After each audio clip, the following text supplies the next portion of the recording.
Tonight we're starting Chapter 8, Fog on the Barrow Downs. That night they heard no noises, but either in his dreams or out of them, he could not tell which. Frodo heard a sweet singing running in his mind, a song that seemed to come like a pale light behind a gray rain curtain, and growing stronger to turn the veil all to glass and silver, until at last it was rolled back, and a far green country opened before him under a swift sunrise. The vision melted into waking, and there was Tom, whistling like a tree full of birds, and the sun already slanting down the hill and through the open window. Outside everything was green and pale gold. After breakfast, which they again ate alone, they made ready to say farewell, as nearly heavy of heart as was possible on such a morning, cool, bright, and clean under a washed autumn sky of thin blue. The air came fresh from the northwest. Their quiet ponies were almost frisky, sniffing and moving restlessly. Tom came out of the house and waved his hat and danced upon the doorstep, bidding the hobbits to get up and be off and go with good speed. They rode off along a path that wound away from behind the house and went slanting up towards the north end of the hill brow under which it sheltered. They had just dismounted to lead their ponies up the last steep slope when suddenly Frodo stopped. "Goldberry," he cried, "my fair lady, clad in all in silver green. We have never said farewell to her, nor seen her since the evening." He was so distressed that he turned back, but at that moment a clear call came rippling down. There on the hill brow she stood beckoning to them. Her hair was flying loose, and as it caught the sun it shone and shimmered. A light like the glint of water on dewy grass flashed from under her feet as she danced. They hastened up this last slope and stood breathless beside her. They bowed, but with a wave of her arm she bade them look around, and they looked out from the hilltops over the lands under the morning. It was now as clear and far seen as it had been veiled and misty when they stood upon the knoll in the forest, which could now be seen rising pale and green out of the dark trees in the west. In that direction the land rose in wooded ridges, green, yellow, russet, under the sun, beyond which lay hidden the valley of the Brandywine. To the south, over the line of the Withywindle, there was a distant glint like pale glass where the Brandywine River made a great loop in the lowlands and flowed away out of knowledge of the hobbits. Northward, beyond the dwindling downs, the land ran away in flats and swellings of gray and green and pale earth colors, until it faded into a featureless and shadowy distance. Eastward the Barrow Downs rose, ridge behind ridge, into the morning, and vanished out of eyesight into a guess. It was no more than a guess of blue and a remote white glimmer blending with the hem of the sky, but it spoke to them, out of memory and old tales, of the height and distant mountains. They took a deep draught of the air, and felt that a skip and a few stout strides would bear them wherever they wished. It seemed faint-hearted to go jogging aside over the crumpled skirts of the downs towards the road, when they should be leaping, as lusty as Tom, over the stepping stones of the hills straight towards the mountains. Goldberry spoke to them, and recalled their eyes and thoughts. "Speed now, fair guests," she said, "and hold to your purpose. North with the wind in the left eye, and a blessing on your footsteps. Make haste while the sun shines." And to Frodo she said, "Farewell, elf friend, it was a merry meeting." But Frodo found no words to answer. He bowed low and mounted his pony, and followed by his friends jogged slowly down the gentle slope behind the hill. Tom Bombadil's house and the valley and the forest were lost to view. The air grew warmer between the great green walls of the hillside and hillside, and the scent of turf rose strong and sweet as they breathed. Looking back, when they reached the bottom of the green hollow, they saw Goldberry, now small and slender and like a sunlit flower against the sky. She was standing still watching them, and her hands were stretched out towards them. As they looked, she gave a clear call, and lifting up her hand, she turned and vanished behind the hill.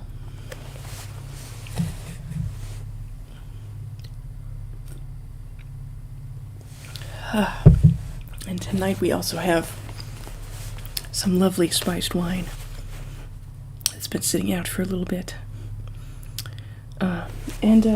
Unfortunately, and very unprofessionally, in an hour and 20 minutes, my phone is going to make a terrible noise, and I'm going to have to go run to the kitchen to get my chili out of the oven. So, that's a fair warning. Call that, what's the thing? Can't remember right now. Focused on this reading here.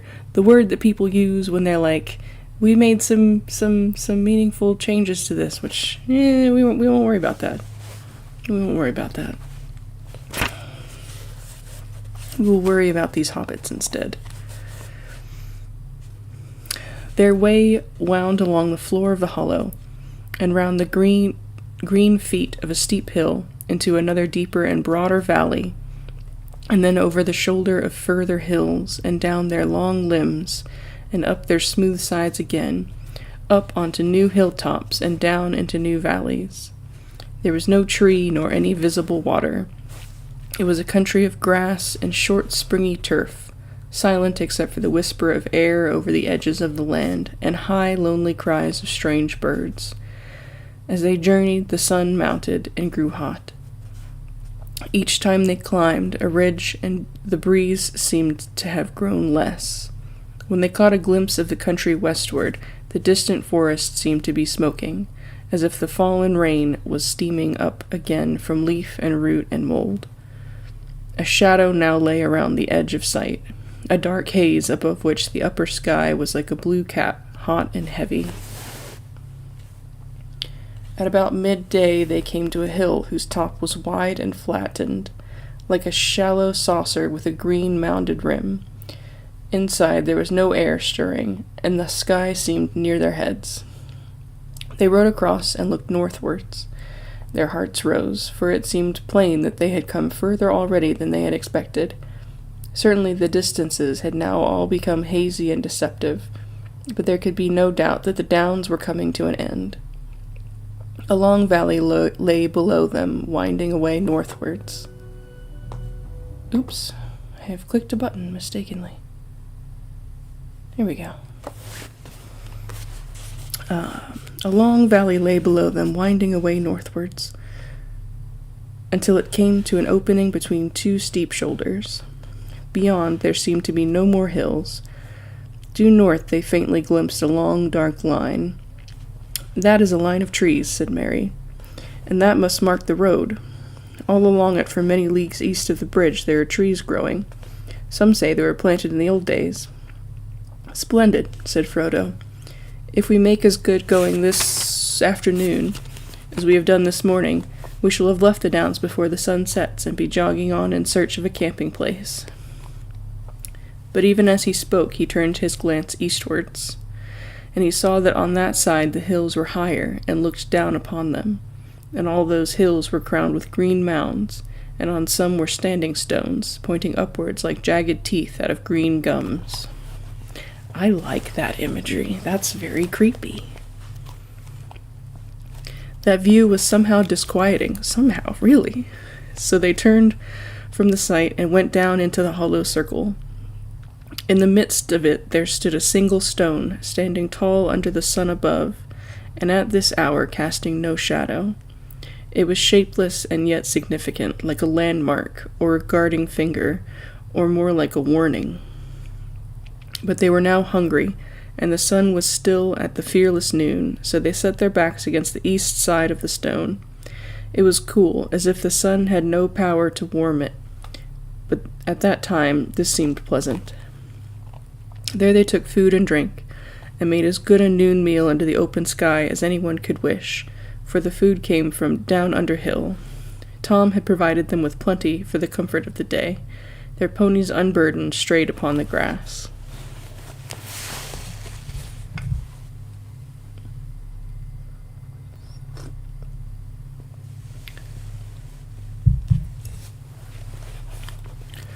Riding over the hills and eating their fill, the warm sun and the scent of turf, lying a little too long, stretching out their legs and looking at the sky above their noses. These things are, perhaps, enough to explain what happened. However that may be, they woke suddenly and uncomfortably from a sleep they had never meant to take. Again. The standing stone was cold, and it cast a long, pale shadow that stretched eastward over them. The sun, a pale and watery yellow, was gleaming through the mist just above the west wall of the hollow in which they lay. North, south, and east, beyond the wall, the fog was thick, cold, and white. The air was silent, heavy, and chill. Their ponies were standing crowded together with their heads down. The hobbits sprang to their feet in alarm, and ran to the western rim. They found that they were upon an island in the fog.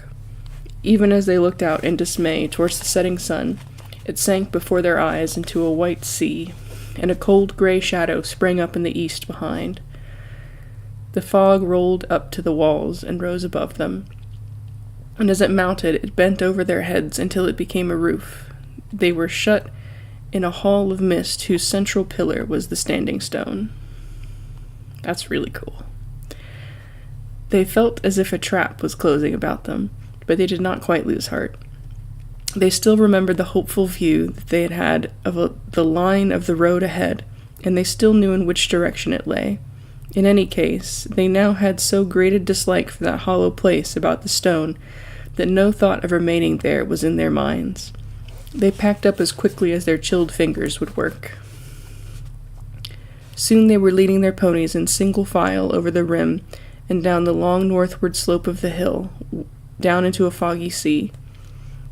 As they went down, the mist became colder and damper, and their hair hung lank and dripping on their foreheads. When they reached the bottom, it was so cold that they halted and got out cloaks and hoods, which soon became bedewed with gray drops. Then, mounting their ponies, they went slowly on again, feeling their way by the rise and fall of the ground.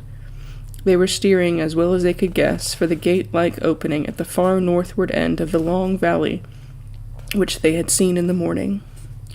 Once they were through the gap, they had only to keep on in anything like a straight line, and they were bound in the end to strike the road. Their thoughts did not go beyond that, except for a vague hope that perhaps away beyond the downs there might be no fog. Their going was very slow. To prevent their getting separated and wandering in different directions, they went in file, with Frodo leading. Sam was behind him, and after him came Pippin, and then Merry.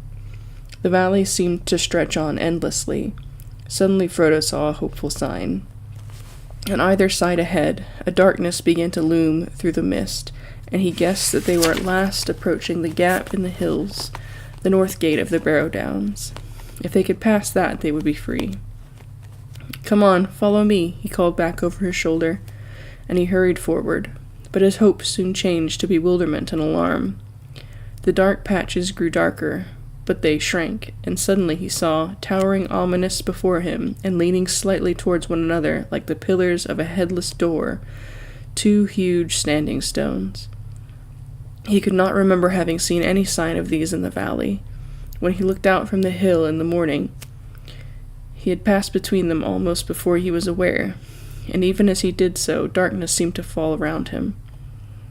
His pony reared and snorted, and he fell off. When he looked back, he found that he was alone. The others had not followed him. "Sam," he called.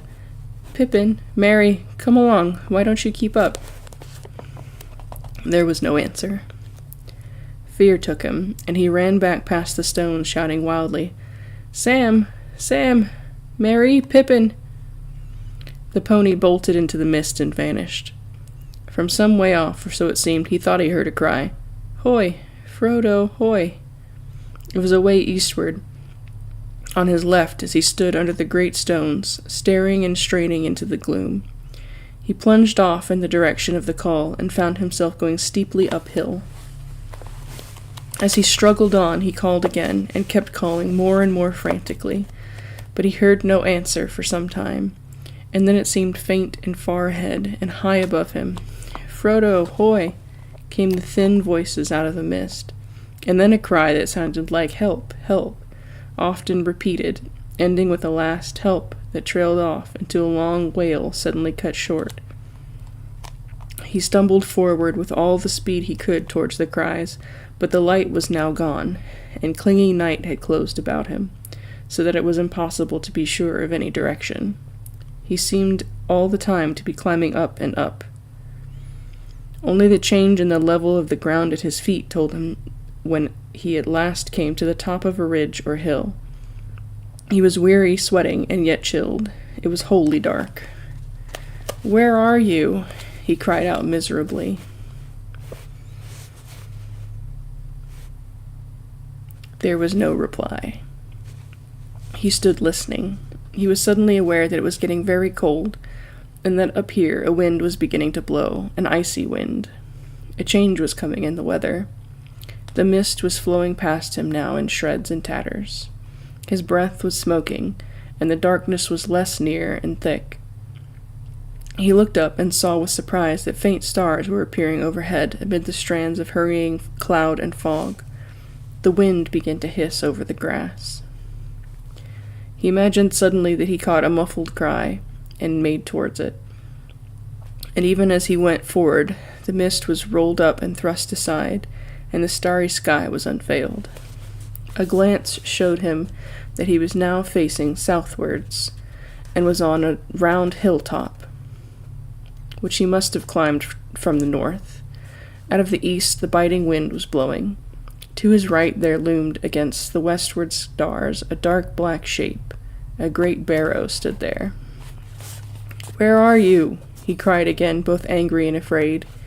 "Here," said a voice, deep and cold, that seemed to come out of the ground.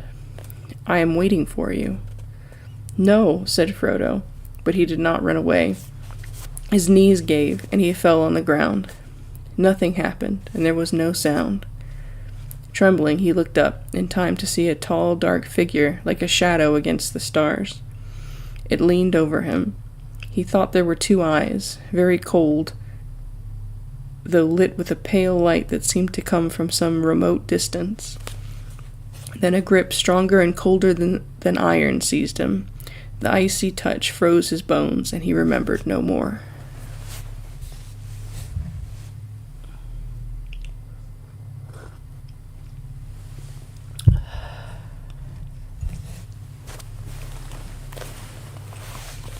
When he came to himself again, for a moment he could recall nothing except a sense of dread. Then suddenly he knew that he was imprisoned, caught hopelessly. He was in a barrow. A barrow wight had taken him, and he was probably already under the dreadful spells of the barrow wights, about which whispered tales spoke.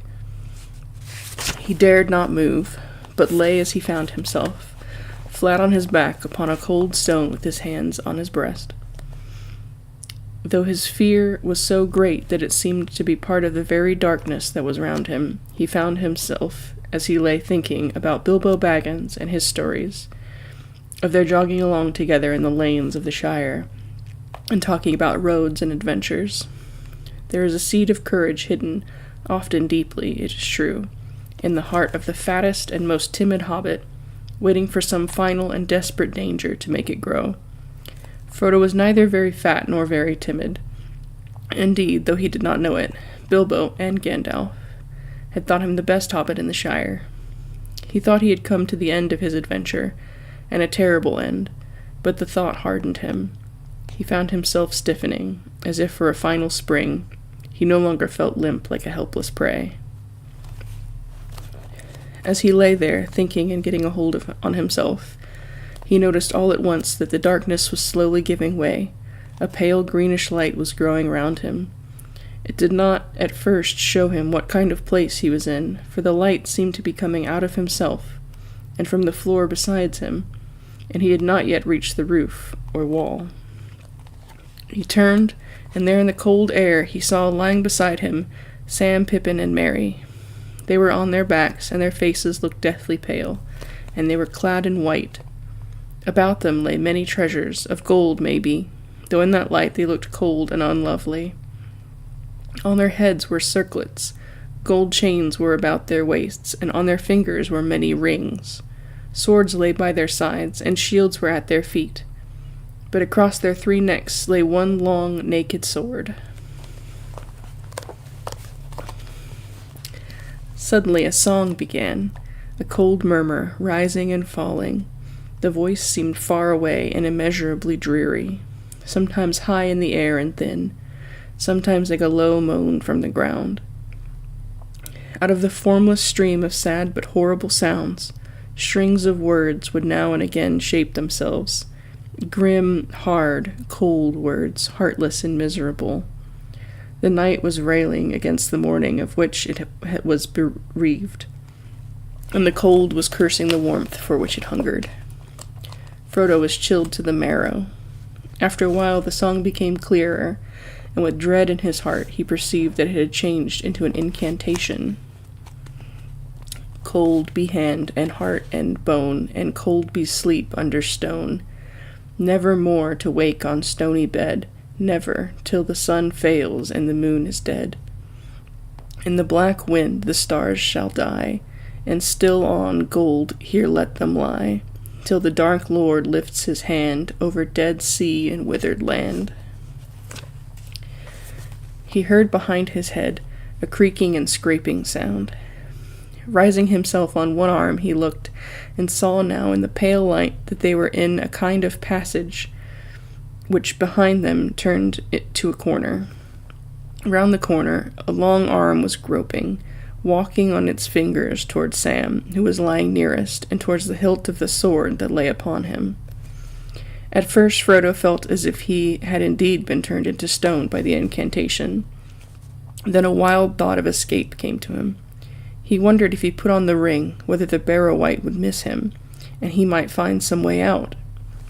He thought of himself running free over the grass, grieving for Merry and Sam and Pippin, but free and alive himself. Gandalf would admit that there had been nothing else he could do. But the courage that had been awakened in him was now too strong. He could not leave his friends so easily. He wavered, groping in his pocket, and then fought with himself again, and as he did so, the arm crept nearer.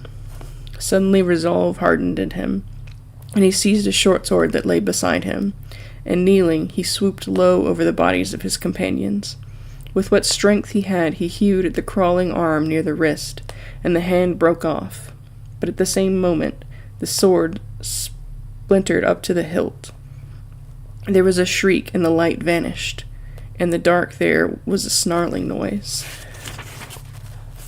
Frodo fell forward over Merry, and Merry's face felt cold. All at once, back into his mind, from which it had been disappeared, with the first coming of the fog, came the memory of the house down under the hill, and of Tom singing. He remembered the rhyme that Tom had taught him. In a small, desperate voice he began, "Ho, Tom Bombadil," and with that name his voice seemed to grow strong, and it had a full and lively sound, and the dark chamber echoed as if to drum and trumpet. "Ho, Tom Bombadil, Tom Bombadillo, by water, wood, and hill, by the reed and willow, by fire, sun, and moon, hearken now and hear us. Come, Tom Bombadil, for our need is near us." There was a sudden deep silence in which Frodo could hear his heart beating. After a long, slow moment, he heard plain, but far away, as if it was coming down through the ground or through thick walls, an answering voice singing. "Old Tom Bombadil is a merry fellow, bright blue his jacket is, and his boots are yellow. None has ever caught him yet, for Tom he is the master. His songs are stronger songs, and his feet are faster." There was a loud rumbling sound, as of stones rolling and falling, and suddenly light streamed in, real light, the plain light of day. A low, door-like opening appeared at the end of the chamber beyond Frodo's feet, and there was Tom's head, hat, feather, and all, framed against the light of the sun rising red behind him. The light fell upon the floor and upon the faces of the 3 hobbits lying beside Frodo. They did not stir, but the sickly hue had left them. They looked now as if they were only very deeply asleep. Tom stooped, removed his hat, and came into the dark chamber singing. "Get out, you old wight, vanish into the sunlight. Shrivel like the cold mist, like the winds go wailing, out into the barren lands far beyond the mountains. Come never here again, leave your barrow empty. Lost and forgotten be, darker than the darkness, where gates stand forever shut till the world is mended." At these words there was a cry, and part of the inner end of the chamber fell in with a crash. "His songs are stronger, wow." Then there was a long trailing shriek, fading away into unguessable distance, and after that, silence. "Come, friend Frodo," said Tom. "Let us get out onto clean grass. You must help me bear them." Together they carried out Merry, Pippin, and Sam. As Frodo left the barrow for the last time, he thought he saw a severed hand wriggling still, like a wounded spider, in a heap of fallen earth. Tom went back in again, and there was a sound of much thumping and stamping. When he came out, he was bearing in his arms a great load of treasure, things of gold, silver, copper, and bronze, many beads and chains and jeweled ornaments. He climbed the green barrow and laid them all on top of the sunshine. There he stood, with his hat in his hand and the wind in his hair, and looked down upon the 3 hobbits that had been laid on their backs upon the grass at the west side of the mound. Raising his right hand, he said in a clear and commanding voice, "Wake now, merry lads, wake and hear me calling. Warm now be heart and limb, the cold stone is fallen. Dark door is standing wide, dead hand is broken. Night under night is flown, and the gate is open." To Frodo's great joy, the hobbits stirred, stretched their arms, rubbed their eyes, and then suddenly sprang up. They looked about in amazement, first at Frodo and then at Tom, standing large as life on the barrow top above them, then at themselves in their thin white rags, crowned and belted with pale gold and jingling with trinkets. "What in the name of wonder?" began Merry, feeling the golden circlet that had slipped over one eye. Then he stopped, and a shadow came over his face, and he closed his eyes. Of course, I remember, he said. The men of Carn Dûm came on us at night, and we were worsted. Worsted? Worsted? Ah, the spear in my heart. He clutched at his breast. No, no, he said, opening his eyes. What am I saying? I've been dreaming. Where did you get to, Frodo? I thought that I was lost, said Frodo, but I don't want to speak of it. Let us think of what we are to do now. Let us go on. Dressed up like this, sir, said Sam. Where are my clothes? He flung his circlet belt and rings on the grass and looked round helplessly, as if he expected to find his cloak, jacket, and breeches and other hobbit garments laying somewhere to hand. You won't find your clothes again, said Tom, bounding down from the mound and laughing as he danced round them in the sunlight. One would have thought that nothing dangerous or dreadful had happened, and indeed the horror faded out of their hearts as they looked at him and saw the merry glint in his eyes. What do you mean? Asked Pippin, looking at him, half puzzled and half amused. Why not? But Tom shook his head, saying, You found yourselves again, out of the deep water. Clothes are but little loss, if you escape from drowning. Be glad, my merry friends, and let the warm sunlight heat now heart and limb. Cast off those cold rags, run naked on the grass, while Tom goes a-hunting. He sprang away downhill, whistling and calling. Whistling what, John? Whistling what? Of course he's going to tell us. Whistling and calling. Looking down after him, Frodo saw him running away southwards, along the green hollow between their hill and the next, still whistling and crying.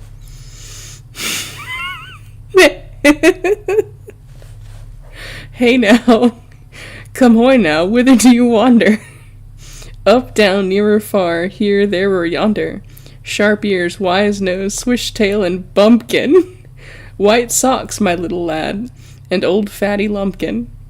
I think Fatty Lumpkin might be a hobbit, the one that they left back in the Shire.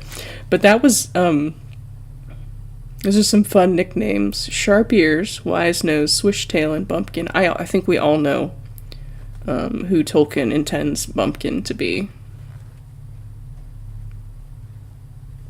I wonder who Swishtail is. It's the hobbit with the thickest booty, probably. So I guess Pippin? I don't know.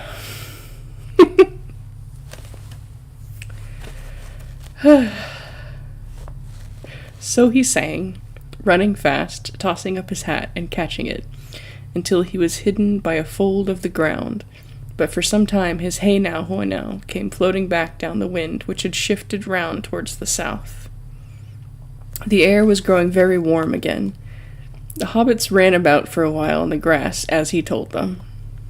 Then they lay basking in the sun, with the delight of those that have been wafted suddenly from bitter winter to a friendly clime, or of people that, after being long ill and bedridden, wake one day to find that they are unexpectedly well, and the day is again full of promise.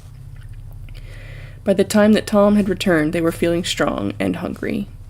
He reappeared, hat first, over the brow of the hill, and behind him came in an obedient line 6 ponies, their own 5, and 1 more. The last was plainly old Fatty Lumpkin. Oh, it's the pony. There's too many fatties in the Shire. There's the hobbit and the pony. He was larger, stronger, fatter, and older than their own ponies.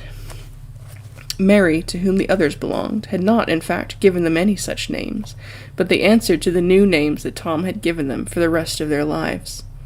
Tom called them one by one, and they climbed over the brow and stood in a line. Tom bowed to the hobbits. Oh, those were the ponies' names. Wait, no, there's supposed to be 5. Oh, White Socks. Gotcha. Okay. I still think that Bumpkin probably does imply Sam. We all know how Tolkien feels about Sam at this point. Here are your ponies now, he said. They've more sense in some ways than you wandering hobbits have, more sense in their noses, for they sniff danger ahead, which you walk right into, and if they run to save themselves, then they run the right way. You must forgive them all, for though their hearts are faithful, to face fear of Barrow wights is not what they were made for. See, here they come again, bringing all their burdens. Merry, Sam, and Pippin now clothed themselves in spare garments from their packs, and they soon felt too hot, for they were obliged to put on some of the thicker and warmer things that they had brought against the oncoming of winter. "Where does that other old animal, that fatty lumpkin, come from?" asked Frodo. "He's mine," said Tom, "my four-legged friend, though I seldom ride him, and he wanders often far, free upon the hillsides. When your ponies strayed with me, they got to know my lumpkin, and they smelt him in the night and quickly ran to meet him. I thought he'd look for them, and with his words of wisdom take all their fear away. But now my jolly lumpkin, old Tom's going to ride. Hey, he's coming with you, just to set you on the road, so he needs a pony. For you cannot easily talk to hobbits that are riding when you're on your own legs trying to trot beside them." The hobbits were delighted to hear this, and thanked Tom many times, but he laughed, and said that they were so good at losing themselves that he would not feel happy till he had seen them safe over the borders of his land. "I've got things to do," he said, "my making and my singing, my talking and my walking, and my watching of the country. Tom can't be always near to open doors and willow cracks. Tom has his house to mind, and Goldberry is waiting." At least one of their strange and eldritch friends is tired of their bullshit.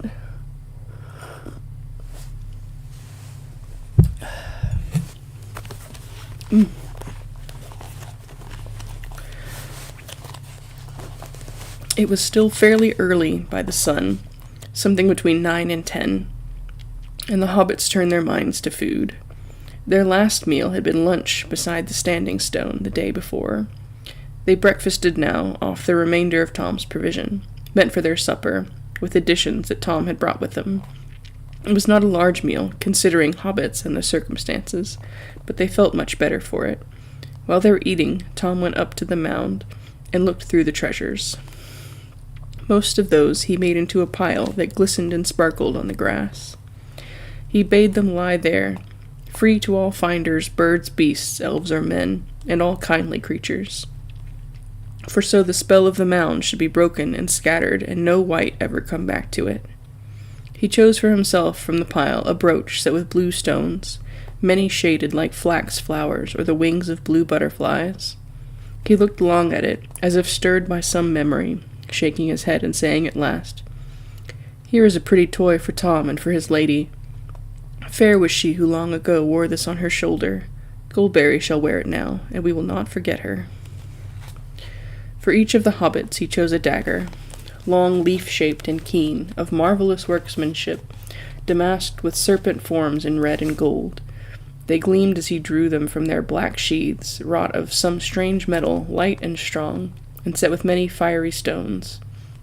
Whether by some virtue in these sheaths or because of the spell that lay on the mound, the blades seemed untouched by time, unrusted, sharp, glittering in the sun. "Old knives are long enough as swords for hobbit people," he said. "Sharp blades are good to have, if shire folk go walking, east, south, or far away into dark and danger." Then he told them that these blades were forged long years ago, by men of Westerness.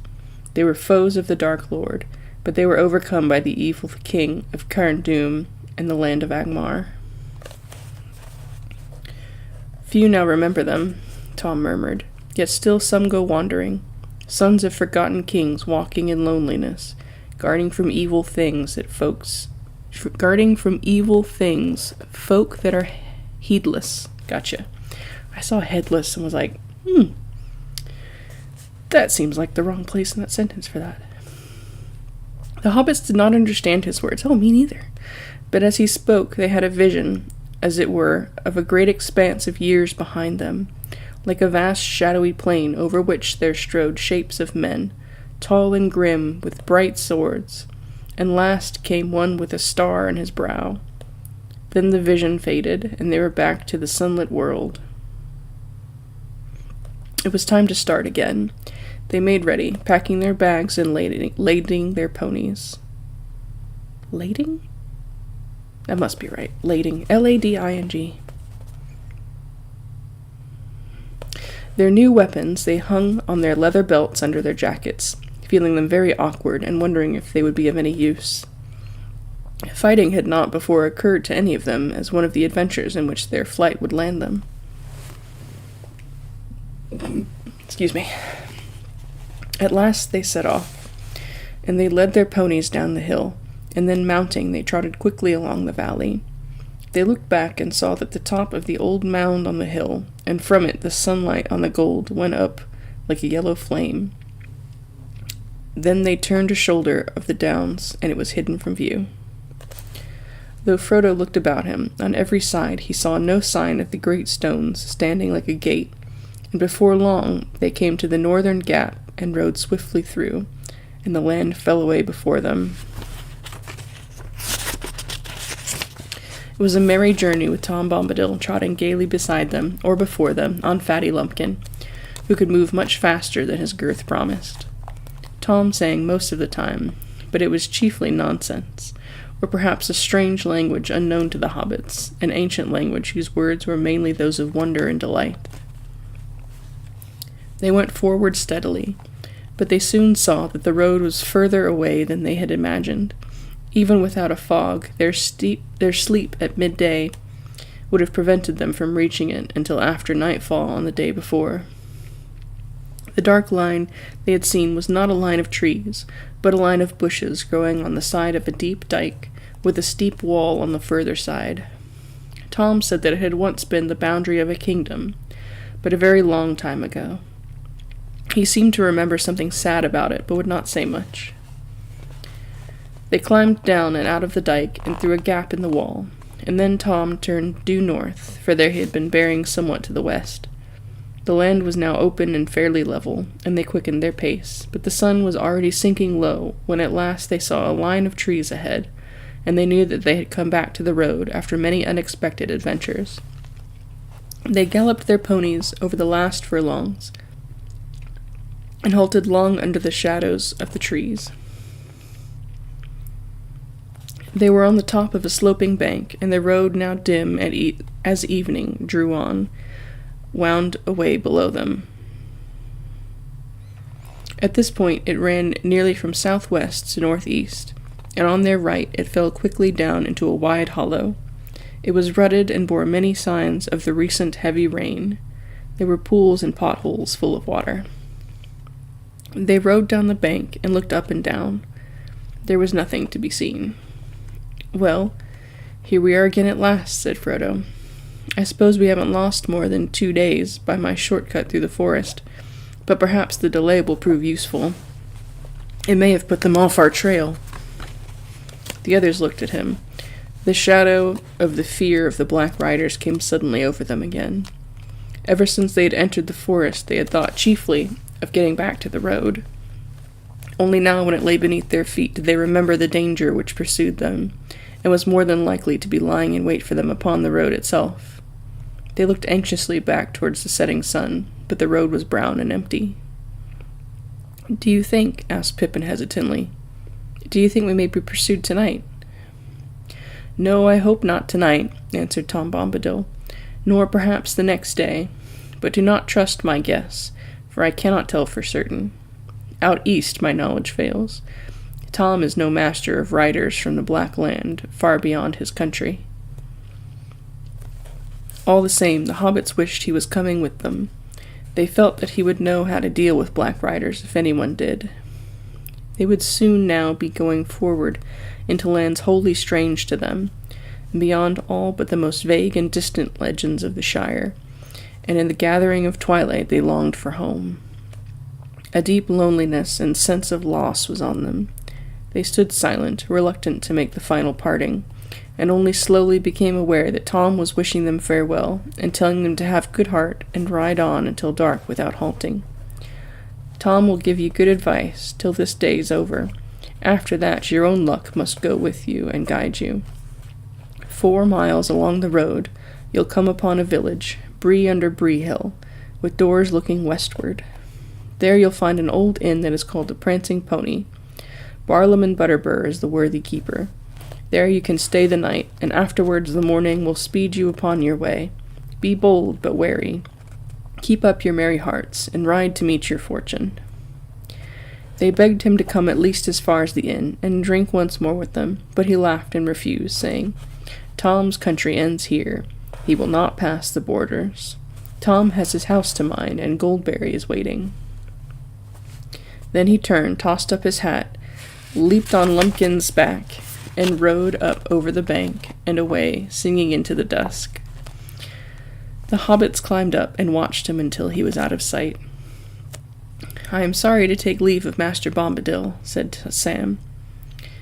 "He's a caution and no mistake. I reckon we may go a good deal further, and see naught better nor queerer. But I won't deny that I'll be glad to see this prancing pony he spoke of. I hope it'll be like the Green Dragon, away back home. What sort of folk are they in Bree?"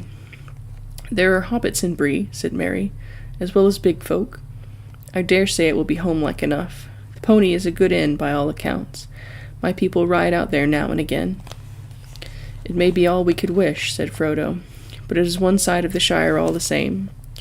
Don't make yourselves too much at home. Please remember, all of you, that the name of Baggins must not be mentioned. I am Mr. Underhill, if any name must be given." They now mounted their ponies and rode off silently into the evening. Darkness came down quickly, as they plodded slowly downhill and up again, until at last they saw lights twinkling some distance ahead. Before them rose Bree Hill, barring the way, a dark mass against the misty stars, and under its western flank nestled a large village. Towards it they now hurried, desiring only to find a fire and a door between them and the night.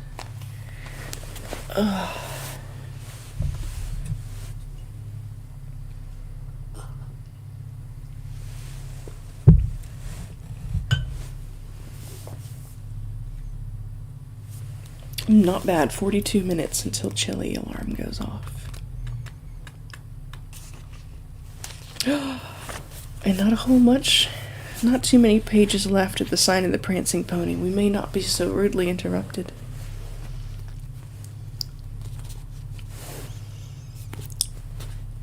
Okay, so chapter 9 is at the sign of the Prancing Pony. Bree was the chief village of the Bree land, a small inhabited region, like an island in the empty lands round about.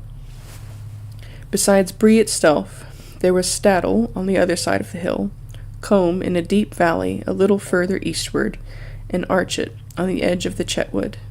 Lying round Bree Hill and the villages was a small country of fields and tamed woodland only a few miles broad. The men of Bree were brown-haired, broad and rather short, cheerful and independent. They belonged to nobody but themselves, and they were more friendly and familiar with hobbits, dwarves, and elves, and other inhabitants of the world about them than was or is usual with big people.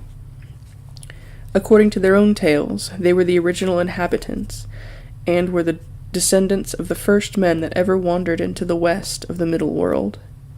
Few had survived the turmoils of the elder days, but when the kings returned again over the great seas, they had found the Bree men still there, and they were still there now, when the memory of the old kings had faded into the grass. In those days no other men had settled dwellings so far west, or within 100 leagues of the Shire. But in the wild lands beyond Bree, there were mysterious wanderers. The Bree folk called them rangers, and knew nothing of their origin. They were taller and darker than the men of Bree, and were believed to have strange powers of sight and hearing, and to understand the languages of beasts and birds. They roamed at will southwards and eastwards, even as far as the misty mountains, but they were now few and rarely seen. When they appeared, they brought news from afar, and told strange forgotten tales which were eagerly listened to, but the Bree folk did not make friends of them. There were also many families of hobbits in the Breeland, and they claimed to be the oldest settlement of hobbits in the world, one that was founded long before even the Brandywine was crossed and the Shire colonized. They lived mostly in Stattle, though there were some in Bree itself, especially on the higher slopes of the hill, above the houses of the men. The big folk and the little folk, as they called one another, were on friendly terms, minding their own affairs in their own ways, but both rightly regarding themselves as necessary parts of the Bree folk. Nowhere else in the world was this peculiar but excellent arrangement to be found. The Bree folk, big and little, did not themselves travel much, and the affairs of the 4 villages were their chief concern. Occasionally the hobbits of Bree went as far as Buckland, or the East Farthing, but though their little land was not much further than a day's riding east of the Brandywine Bridge, the hobbits of the Shire now seldom visited it. An occasional Bucklander or adventurous took would come out to the inn for a night or two, but even that was becoming less and less usual. The Shire hobbits referred to those of Bree, and to any others that lived beyond the borders, as outsiders, and they took very little interest in them, considering them dull and uncouth. There were probably many more outsiders scattered about in the west of the world in those days than the people of the Shire imagined. Some, doubtless, were no better than tramps, ready to dig a hole in any bank, and stay only as long as it suited them. But in the Bree land, at any rate, the hobbits were decent and prosperous, and no more rustic than most of their distant relatives. Oh, inside. Inside the Shire. It was not yet forgotten that there had been a time when there was much coming and going between the Shire and Bree. There was Bree blood in the Brandybucks, by all accounts.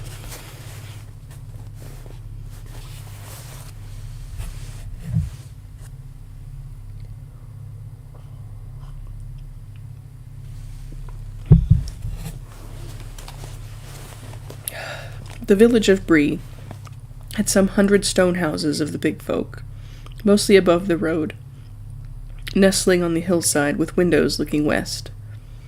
On that side, running in more than half a circle from the hill and back to it, there was a deep dike with a thick hedge on the inner side. Over this the road crossed by a causeway, but where it pierced the hedge it was barred by a great gate. There was another gate in the southern corner where the road ran out of the village. The gates were closed at nightfall, but just inside them were small lodges for the gatekeepers. Down on the road, it was swept to the right to go round the foot of the hill, and there was a large inn. It had been built long ago when the traffic on the roads had been far greater, for Bree stood in an old meeting of ways. Another ancient road crossed the east road just outside the dike, at the western end of the village, and in former days men and other folk of various sorts had travelled much on it. Strange as news from Bree was still a saying in the East Farthing, descending from those days when news from north, south, and east could be heard in the inn, and when the Shire hobbits used to go more often to hear it. But the northern lands had long been desolate, and the north road was now seldom used. It was grass-grown, and the Bree folk called it the Greenway. The inn of Bree was still there, however, and the innkeeper was an important person. His house was a meeting place for the idle, talkative, and inquisitive among the inhabitants, large and small, of the 4 villages, and a resort of rangers and other wanderers, and for such travelers, mostly dwarves, as still journeyed on the east road to and from the mountains.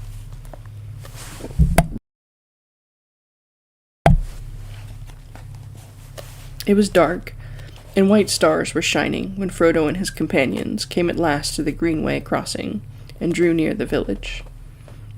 They came to the west gate and found it shut, but the door of the lodge beyond it there was a man sitting. He jumped up and fetched a lantern and looked over the gate at them in surprise. "What do you want, and where do you come from?" he asked gruffly. "We are making for the inn here," answered Frodo. "We are journeying east and cannot go further tonight." "Hobbits? 4 hobbits, and what's more, out of the Shire by their talk," said the gatekeeper, softly as if speaking to himself. He stared at them darkly for a moment, and then slowly opened the gate and let them ride through. "We don't often see Shire folk riding out on the road at night," he went on, as they halted a moment by his door. "You'll pardon my wondering what business takes you away east of Bree. What may your names be, might I ask?" Our names and our business are our own, and this does not seem a good place to discuss them, said Frodo, not liking the look of the man or the tone of his voice. Your business is your own, no doubt, said the man, but it's my business to ask questions after nightfall. We are hobbits from Buckland, and we have a fancy to travel and to stay at the inn here, put in Merry. I am Mr. Brandybuck. Is that enough for you? The Bree folk used to be fair-spoken to travelers, or so I had heard. All right, said the man. I meant no offense, but you'll find maybe that more folk than old Harry at the gate will be asking you questions. There's queer folk about. If you go on to the pony, you'll find you're not the only guests. Ooh, that's such a line. He wished them good night, and they said no more, but Frodo could see in the lantern light that the man was still eyeing them curiously. He was glad to hear the gate clang to behind them as they rode forward. He wondered why the man was so suspicious, and whether anyone had been asking for news of a party of hobbits. Could it have been Gandalf? He might have arrived while they were delayed in the forest and the downs, but there was something in the look and the voice of the gatekeeper that made him uneasy. The man stared after the hobbits for a moment, and then he went back to his house. As soon as his back was turned, a dark figure climbed quickly over the gate and melted into the shadows of the village street. Ooh. The hobbits rode up on a slope, passing a few detached houses, and drew up outside the inn. The houses looked large and strange to them. Sam stared up the inn with its 3 stories and many windows, and felt his heart sink. He had imagined himself meeting giants taller than trees, and other creatures even more terrifying, some time or other in the course of his journey, but at the moment he was finding his first sight of men and their tall houses quite enough, indeed too much for the dark end of a tiring day. He pictured black horses standing all saddled in the shadows of the inn-yard, and black riders peering out of the upper windows. "We surely aren't going to stay here for the night, are we, sir?" he exclaimed. "If there are hobbit folk in these parts, why don't we look for some that will be willing to take us in? It would be more homelike." "What's wrong with the inn?" said Frodo. "Tom Bombadil recommended it. I expect it's homelike enough inside." Even from the outside, the inn looked like a pleasant house to familiar eyes. It had a front on the road and 2 wings running back on land partly cut out of the lower slopes of the hill, so that at the rear the second-floor windows were level with the ground.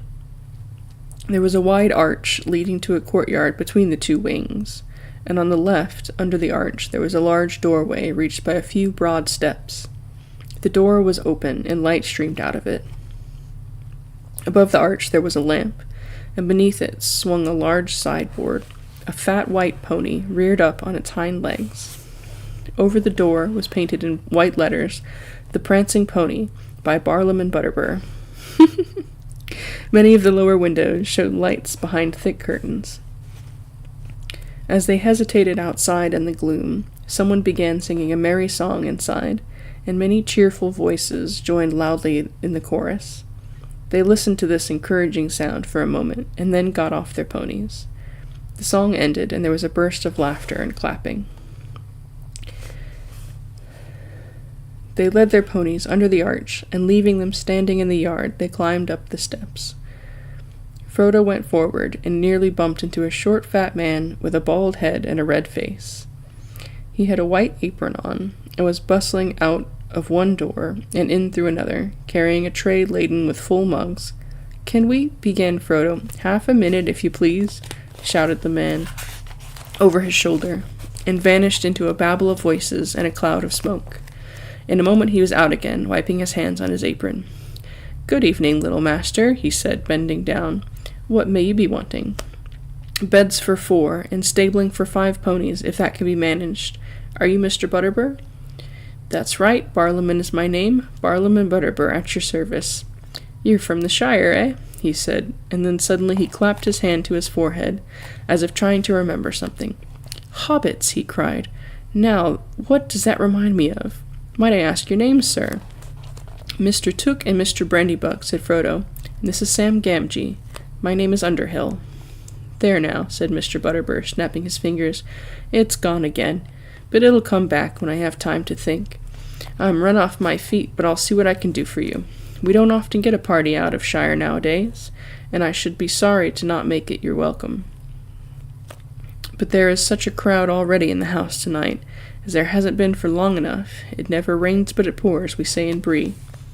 Hi, Nob, he shouted. Where are you, you woolly-footed slow-coach Nob? Coming, sir, coming. A cheery-looking hobbit bobbed out of a door, and seeing the travelers, stopped short and stared at them with great interest. Where's Bob? Asked the landlord. You don't know? Well, find him, double sharp. I haven't got 6 legs nor 6 eyes neither.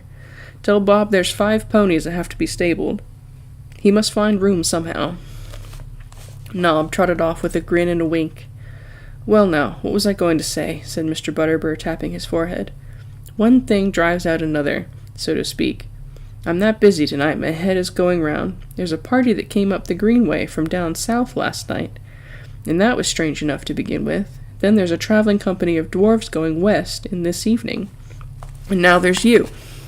If you weren't hobbits, I doubt if we could house you, but they've got a room or two in the north wing that were made special for hobbits when this place was built. On the ground floor, as they usually prefer, round windows, and all as they like it. I hope you'll be comfortable. You'll be wanting supper, I don't doubt, as soon as may be. This way now.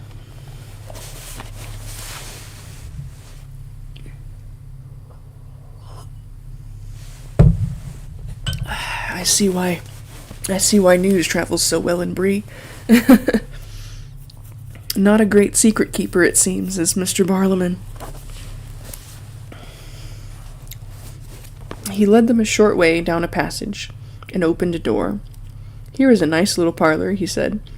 I hope it will suit. Excuse me now, I'm that busy. No time for talking. I must be trotting. It's hard work for 2 legs, but I don't get thinner. I'll look in again later. If you want anything, ring the handbell and Nob will come. If he don't come, ring and shout. Off he went at last, and left them feeling rather breathless.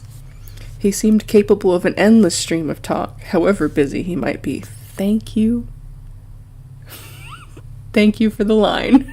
I appreciate it. They found themselves in a small and cozy room. There was a bit of bright fire burning on the hearth, and in front of it were some low and comfortable chairs.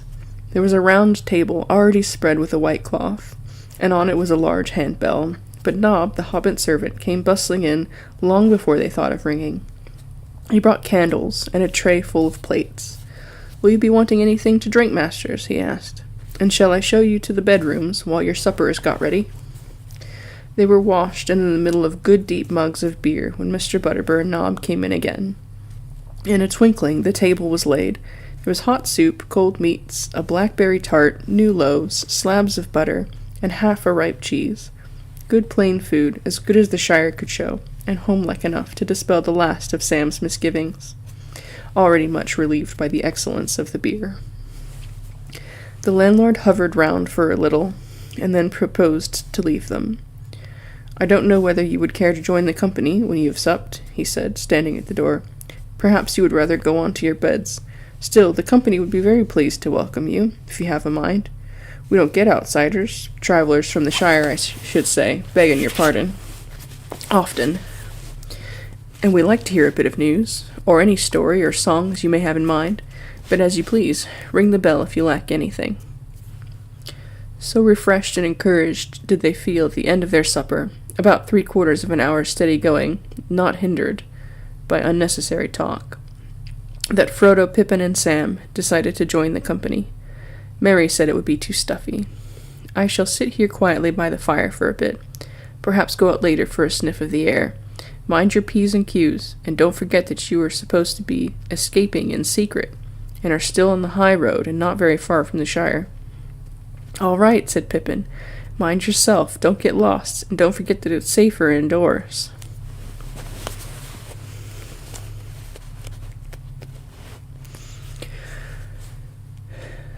The company was in the big common room of the inn. The gathering was large and mixed, as Frodo discovered. When his eyes got used to the light, this came chiefly from a blazing log fire, for the 3 lamps hanging from the beams were dim and half veiled in smoke. Barlam and Butterbur was standing near the fire, talking to a couple of dwarves and one or two strange-looking men. On the benches were various folk, men of Bree, a collection of local hobbits, sitting chattering together, a few more dwarves, and other vague figures difficult to make out away in the shadows and corners. As soon as the Shire hobbits entered, there was a chorus of welcome from the Breelanders. The strangers, especially those that had come up the greenway, stared at them curiously. The landlord introduced the newcomers to the Bree folk so quickly that though they caught many names, they were seldom sure who the names belonged to. The men of Bree all seemed to have rather botanical, and to the Shire folk rather odd names, like Rushlight, Goatleaf, Heathertoes, Appledore, Thistlewool, and Ferny, not to mention Butterbur. Some of the hobbits had similar names. The mugworts, for instance, seemed numerous, but most of them had natural names, such as Banks, Brockhouse, Longholes, Sandheaver, and Tunnelly, many of which were used in the Shire. There were several Underhills from Staddle, and as they could not imagine sharing a name without being related, they took Frodo to their hearts as a long-lost cousin. The Bree hobbits were, in fact, friendly and inquisitive, and Frodo soon found that some explanation of what he was doing would have to be given. He gave out that he was interested in history and geography, at which there was much wagging of heads, although neither of those words were much used in the Bree dialect. He said he was thinking of writing a book, at which there was silent astonishment, and that he and his friends wanted to collect information about hobbits living outside the Shire, especially in the eastern lands. At this, a chorus of voices broke out. If Frodo had really wanted to write a book, and had had many ears, he would have learned enough for several chapters in a few minutes. And if that was not enough, he was given a whole list of names, beginning with Old Barlaam here, to whom he could go to for further information.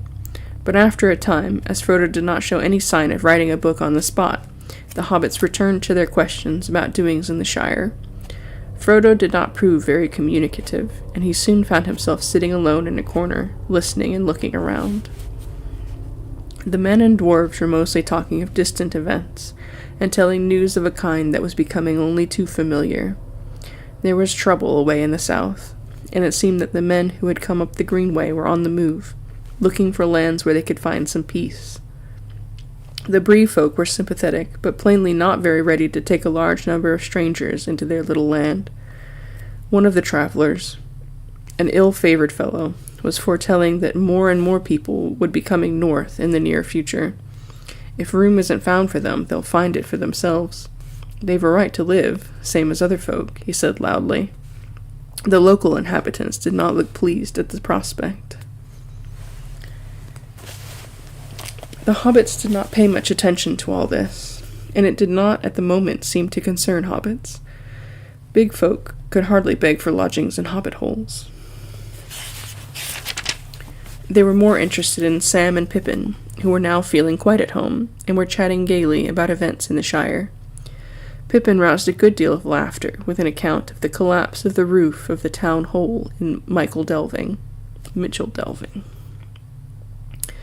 Will Whitfoot, the mayor, and the fattest hobbit in the West Farthing had been buried in chalk, and came out like a flour dumpling. But there were several questions that made Frodo a little uneasy. One of the Breelanders, who seemed to have been in the Shire several times, wanted to know where the Underhills lived, and who they were related to.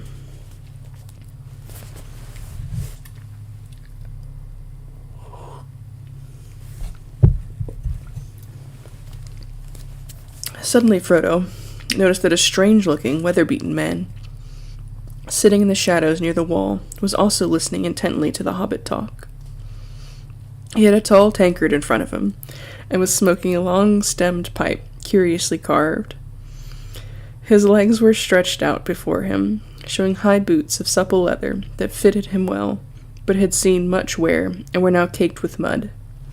A travel-stained cloak of heavy dark green cloth was drawn close around him. In spite of the heat of the room, he wore a hood that overshadowed his face, but the gleam of his eyes could be seen as he watched the hobbits. So edgy! I love it. He's the father of all the edgy rogues sitting in the dark corner of the inns. "Who is that?" Frodo asked, when he got a chance to whisper to Mr. Butterbur. "I don't think you introduced him." "Him?" said the landlord in an answering whisper, cocking an eye without turning his head. "I don't rightly know. He's one of the wandering folk, rangers, we call them. He seldom talks, but what he can tell a rare tale when he has a mind. He disappears for a month or a year, then pops up again. He was in and out pretty often last spring, but I haven't seen him about lately. What his right name is I never heard, but he's known round here as Strider. Goes about at a great pace in his long shanks, though he don't tell nobody what cause he has to hurry. But there's no accounting for east and west, as we say in Bree, meaning the rangers and shire folk, begging your pardon. Funny you should ask about him." But at that moment, Mr. Butterbur was called away by a demand for more ale, and his last remark remained unexplained.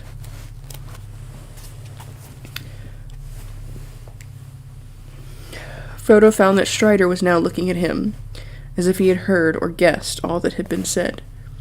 Presently, with a wave of his hand and a nod, he invited Frodo to come over and sit by him.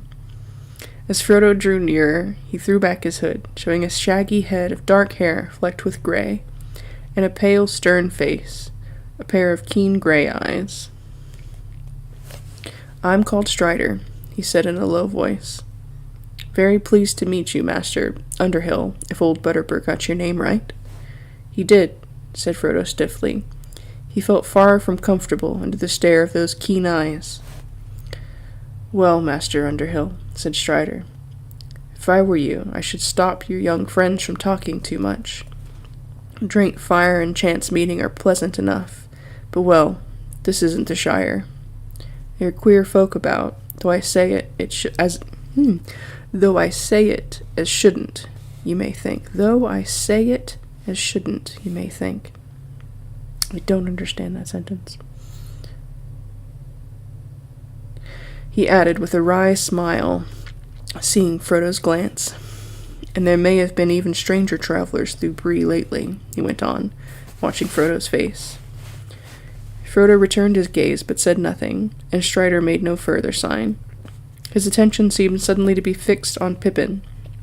To his alarm, Frodo became aware that the ridiculous young took, encouraged by his success with the fat mare of Mitchell Delving, was now actually giving a comic account of Bilbo's farewell party. He was already giving an imitation of the speech, and was drawing near to the astonishing disappearance. Frodo was annoyed. It was a harmless enough tale for most of the local hobbits, no doubt, just a funny story about those funny people away beyond the river. But some, old Butterbur for instance, knew a thing or two, and had probably heard rumors long ago about Bilbo's vanishing. It would bring the name of Baggins to their minds, especially if there had been inquiries in Bree after that name. Frodo fidgeted, wondering what to do. Pippin was evidently much enjoying the attention he was getting, and had become quite forgetful of their danger. Frodo had a sudden fear that in his present mood he might even mention the ring, and that might well be disastrous. "You had better do something quick," whispered Strider in his ear. Frodo jumped up and stood on a table and began to talk. The attention of Pippin's audience was disturbed. Some of the hobbits looked at Frodo and laughed and clapped, thinking that Mr. Underhill had taken as much ale as was good for him.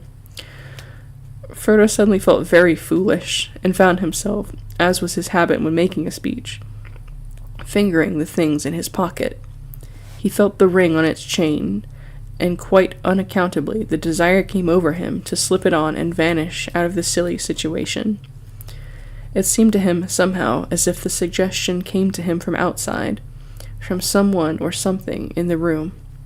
He resisted the temptation firmly, and clasped the ring in his hand, as if to keep a hold on it, and prevent it from escaping or doing any mischief. At any rate, it gave him no inspiration. He spoke a few suitable words, as they would have said in the Shire. "We are all very much gratified by the kindness of your reception, and I venture to hope that my brief visit will help to renew the old ties of friendship between the Shire and Bree. He then hesitated and coughed. Everyone in the room was now looking at him. "A song!" shouted one of the hobbits. "A song, a song!" shouted all the others. "Come on now, master, sing us something that we haven't heard before." For a moment, Frodo stood gaping. Then, in desperation, he began a ridiculous song that Bilbo had been rather fond of, and indeed rather proud of, for he had made up the words himself. It was about an inn, and that is probably why it came to Frodo's mind just then. Here it is, in full. Only a few words of it are now, as a rule, remembered. What? There is an inn, a merry old inn, beneath an old grey hill, and there they brew a beer so brown that the Man in the Moon himself came down one night to drink his fill. The Ulster has a tipsy cat that plays a 5-stringed fiddle, and up and down he runs his bow, now squeaking high, now purring low, now sawing in the middle. The landlord keeps a little dog that is mighty fond of jokes. When there's good cheer among the guests, he cocks an ear at all the jests and laughs until he chokes. They also keep a horned cow, as proud as any queen, but music turns her head like ale, and makes her wave her tufted tail, and dance upon the green. And oh, the rows of silver dishes, and the store of silver spoons. For Sunday there's a special pair, and these they polish up with care on Saturday afternoons.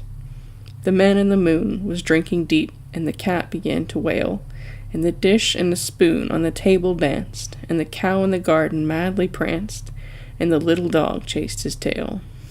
The Man in the Moon took another mug, and then rolled beneath his chair, and there he dozed and dreamed of ale, till in the sky the stars were pale, and dawn was in the air.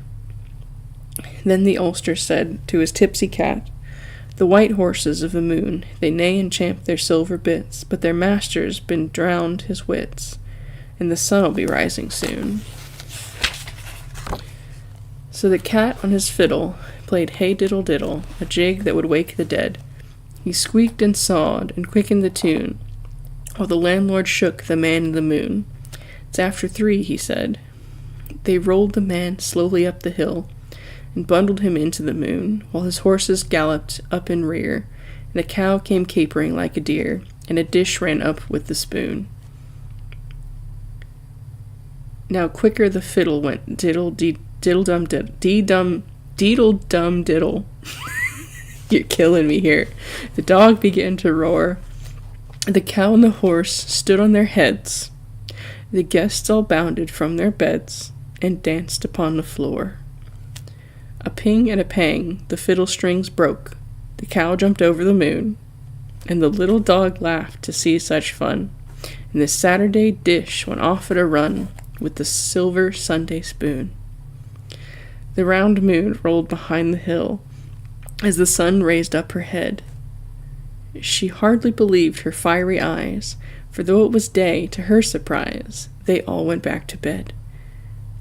There is a little asterisk here after she, as in she hardly believed her fiery eyes, and it goes down to elves and hobbits always refer to the sun as she.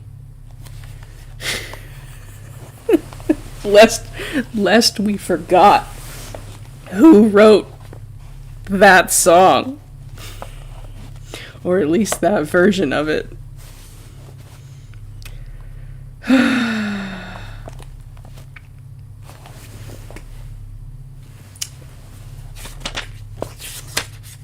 Okay, a couple more pages in 10 minutes, still chilly. There was a loud and long applause. Frodo had a good voice, and the song tickled their fancy. "Where's old Barley?" they cried. "He ought to hear this. Bob ought to learn his cat the fiddle, and then we'd have a dance." They called for more ale and began to shout, "Let's have it again, master. Come on now, once more." They made Frodo have another drink, and then begin his song again, while many of them joined in, for the tune was well known, and they were quick at picking up words. It was now Frodo's turn to feel pleased with himself. He capered about on the table, and when he came a second time to the cow jumped over the moon, leapt in the air, much too vigorously, for he came down, bang, into a tray full of mugs, and slipped, and rolled off the table with a clash, clatter, and bump. The audience all opened their mouths wide for laughter, and stopped short in gaping silence, for the singer disappeared. He simply vanished, as if he had gone slap through the floor without leaving a hole. The local hobbits stared in amazement, and then sprang to their feet and shouted for Barlowman, as the company drew away from Pippin and Sam, who found themselves left alone in a corner, and eyed darkly and doubtfully from a distance. It was plain that many people regarded them now as the companions of a traveling magician of unknown powers and purpose. But there was one swarthy Breelander, who stood looking at them with a knowing and half-mocking expressions that made them feel very uncomfortable. Presently he slipped out the door, followed by the Southerner. The two had been whispering together with a good deal during the evening. Harry the gatekeeper also went out, just behind them. Frodo felt a fool. Not knowing what else to do, he crawled away under the tables to the dark corner by Strider, who sat unmoved, giving no sign of his thoughts. Frodo leaned back against the wall and took off the ring. How it came to be on his finger he could not tell. He could only suppose that he had been handling it in his pocket while he sang, and that somehow it had slipped on when he had stuck out his hand with a jerk to save his fall. For a moment he wondered if the ring itself had not played him a trick. Perhaps it had tried to reveal itself in response to some wish or command that was felt in the room. He did not like the looks of the men that had gone out. "Well," said Strider, when he reappeared, "why did you do that? Worse than anything your friends could have said. You've put your foot in it. Or should I say your finger?" "I don't know what you mean," said Frodo, annoyed and alarmed. "Oh, yes, you do," answered Strider. "But we had better wait till the uproar has died down. Then, if you please, Mr. Baggins, I should like a quiet word with you." "What about?" asked Frodo, ignoring the sudden use of his proper name.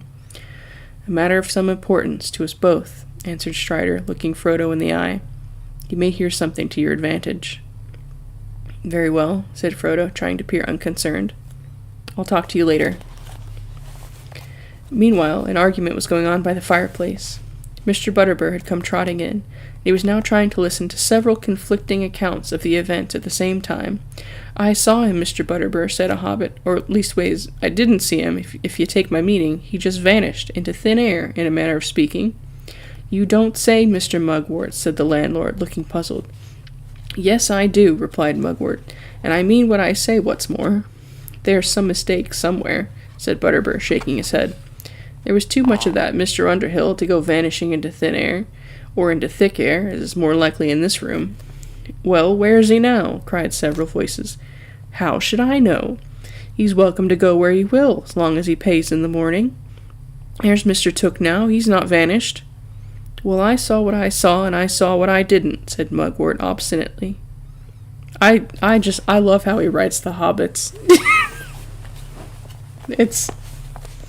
It's great. You know he just sat and watched a bunch of people and had a lot of walks when he was writing this book. "And I say there's some mistake," repeated Butterbur, picking up the tray and gathering up the broken crockery. "Of course there's a mistake," said Frodo. "I haven't vanished. Here I am. Just been having a few words with Strider in the corner." He came forward into the firelight, but most of the company backed away, even more perturbed than before. They were not in the least bit satisfied by his explanation that he had crawled away quickly under the tables after he had fallen. Most of the hobbits and men of Bree went off then, and there, in a huff, having no fancy for further entertaining that evening. One or two gave Frodo a black look, and departed muttering amongst themselves. The dwarves and the 2 or 3 strange men that still remained got up, and said good night to the landlord, but not to Frodo and his friends. Before long, no one was left but Strider, who sat on, unnoticed, by the wall.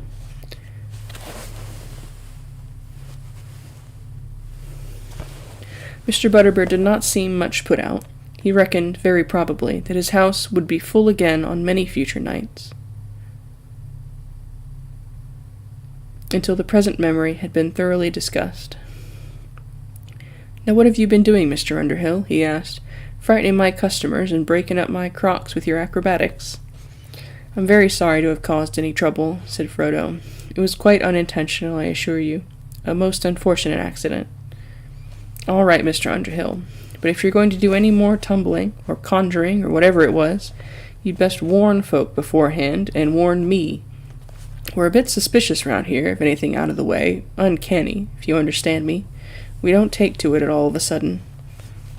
I shan't be doing anything of the sort again, Mr. Butterbur, I promise you. And now I think I'll be getting to bed. We shall be making an early start. Will you see that our ponies are ready by 8 o'clock? Very good, but before you go, I should like a word with you in private, Mr. Underhill. Something has just come back to my mind that I ought to tell you. I hope that you'll not take it amiss. When I've seen a thing or two, I'll come along to your room if you're willing. Certainly, said Frodo, but his heart sank. He wondered how many private talks he would have before he got to bed, and what they would reveal. Were these people all in league against him? He began to suspect even old Butterbur's fat face of concealing dark designs. And that is going to be it for tonight.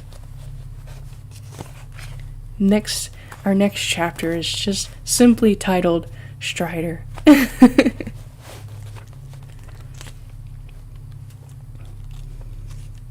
I've paused my my chili timer, so it's not going to interrupt anymore. We made it. I was trying to take mental notes of what I wanted to chat about at the end here. This is just yet again, some quality writing. I guess, yeah, before I go on, there were a couple of unfortunate, kind of unexcusably, like, racist descriptions of a certain character that I just decided we are not going to include in this particular reading, but I don't know. I feel the need to point it out just in case anybody goes and picks up their own copy. This was written in the 90 years ago, when people had some less kind thoughts about outsiders, quote unquote. Put in my own quotation marks and a capital O on that to mimic our lovely writer here.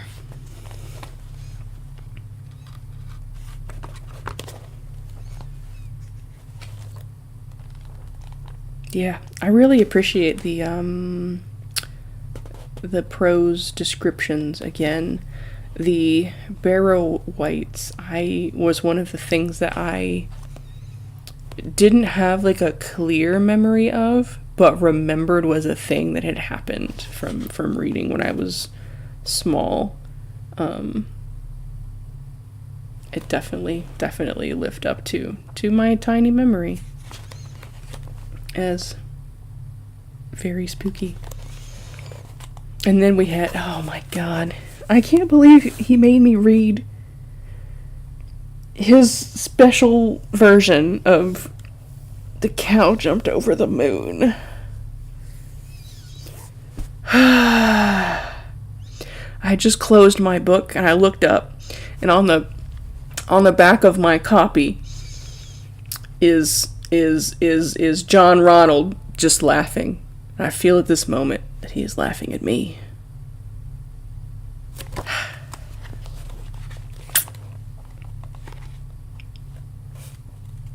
Alright, I think that's enough chat. I want to go, I'm going to go rescue my chili from the oven. Have a good night, everybody.